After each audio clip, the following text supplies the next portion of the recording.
Hello everyone and welcome to another Pyro Gaming video. This week the Nightfall is the Tree of Probabilities, and that is the Nightfall that drops this sexy little hand cannon right here known as the DFA. The DFA is actually one of the better kinetic hand cannons in the game right now. It's not quite as good as Better Devils, but with Rampage and Drop Mag, it definitely has the potential to be one of the top kinetic weapons in the game, and yeah, it's a fun weapon to have. So if you're going to farm it this week, I'm going to give you some tips to make it a little bit easier.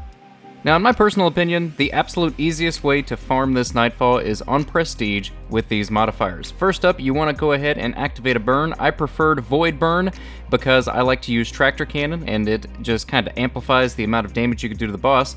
I put on Heavyweight, and then I also put on Momentum so that I can run through the Infinite Forest and not take very much damage. Now, once you actually load into the strike, you want to keep one thing in mind, and that is, it is all about speed. So that being said, you can skip all the enemies in the first area except for this Colossus and the 2 Legionaries that stand next to him. Once you kill these 3 enemies, the Infinite Forest will open up and you can go ahead and run through and go on to the next section. You can see here, as soon as I kill that Legionary, boom, Infinite Forest activated, we can move on. That's it, just kill those 3 enemies.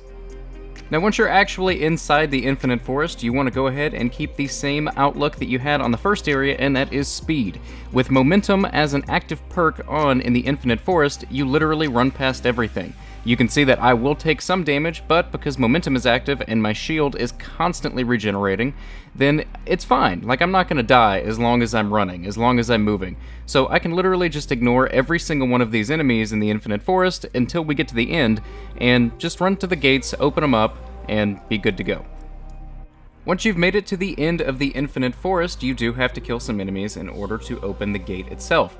Now, what I like to do is jump up here and just kind of run around in a big circle because it triggers all the adds to spawn, and they kind of follow me around, makes it easier for them to kill. They group up really nicely. You can pop a super or maybe use some heavy since you also have heavyweight on. I believe you have to kill 6 or 7 Legionaries and a couple of the snipers in order for it to count. Once you do that, you can go ahead and run on through. Now, once you've exited the Infinite Forest, if you take an immediate right and drop down to this little section right here, you can actually bypass this entire encounter. You don't have to kill a single enemy in order to get your Sparrow. All you need to do is make it to the other side yourself. As a Titan with Lion Rampant, you can jump from back here, but as a Hunter or a Warlock, you need to get a little bit closer before you make this jump. All 3 characters can 100% make it though. I've done it. You can see that when I land on the other side, I just summon my Sparrow, and it triggers the dialogue from the ghost like, oh, I've simulated your Sparrow, blah blah blah blah blah. But yeah, we're on to our next step.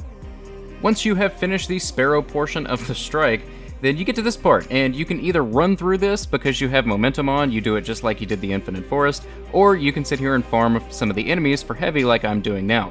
You want to make sure that you have enough heavy to kill the boss in the first phase. If you're doing this solo, then you need to have a really powerful shotgun, or you need to have a rocket with cluster bombs and something to automatically reload a lot, like a Titan Barricade or Lunafaction Boots. If you're doing this with multiple people, then I would highly recommend using Tractor Cannon and the other person running a Void Shotgun. In addition to that, you also want some kind of damage debuff, something like a Hammer Strike from a Titan, or maybe a Tether from a Hunter, or the Weapons of Light equivalent, I forget exactly what it's called, for the Warlock's Rift. As far as the weapons that you should use, as I said, one person should be running Tractor Cannon if you have multiple people in your team. And then for the shotgun, I would use a Void Hawthorne's Field Forge shotgun, a Void Perfect Paradox, or a Void Ikello shotgun from Escalation Protocol. The Ikello shotgun is the most broken weapon currently in the game. Just make sure that before you start shooting the boss, you punch the boss first, and then you get, I believe it's a 50% damage increase for all 8 shots that you shoot. So on to the actual boss encounter. Once you kill all the Legionaries, you want to go ahead and drop down and go to the far side of the room. The reason being is because if you're a Titan like I am in this situation, then you need to get a running start to get Hammer Strike to activate. As soon as the boss comes in, you hit him with Hammer Strike, you hit him with Tractor Cannon, and then your other person goes ham with the shotgun, and you can see that he does not have much of a chance at all, dying in roughly 3 or 4 seconds. Now, it's very important that as soon as you kill that boss, you get up to higher ground because he will activate lasers, and if you die here, you wipe and you have to kill him again. In order to get the actual completion for the strike after you kill the boss, you need to pursue the Minotaurs. You need to go ahead and go through the strike as you normally would and kill the Minotaurs in both rooms. So I killed the Minotaur in the last room, I'm going to go up here and kill the Minotaur in this room, and then I'm going to go ahead and go to where the boss would normally be, and the strike is going to essentially auto-complete. Now, I've heard a lot of people say that your score matters on your chances to get the DFA. I personally do not believe that. I believe it's a numbers game. If you do enough of these, you're gonna get the DFA eventually. It took me 20 runs to get a DFA, and that was speed running like I'm doing in this video, and it took my friend 30 plus runs to get the DFA, and that was him getting 60,000 score each time. I never got the score, and I got mine in 20. So I think it's just a numbers game. The faster you do these, the more you do these, the better chances you're gonna have. Doing it this way, you can knock this out in like 7 to 8 minutes a run. It's by far the fastest way. But anyway, guys, that's going to bring this video to an end. If you enjoyed it, click like. If you're new to the channel, click subscribe. And if you're already subscribed, I fucking love you. Thank you guys so much for watching, and take care.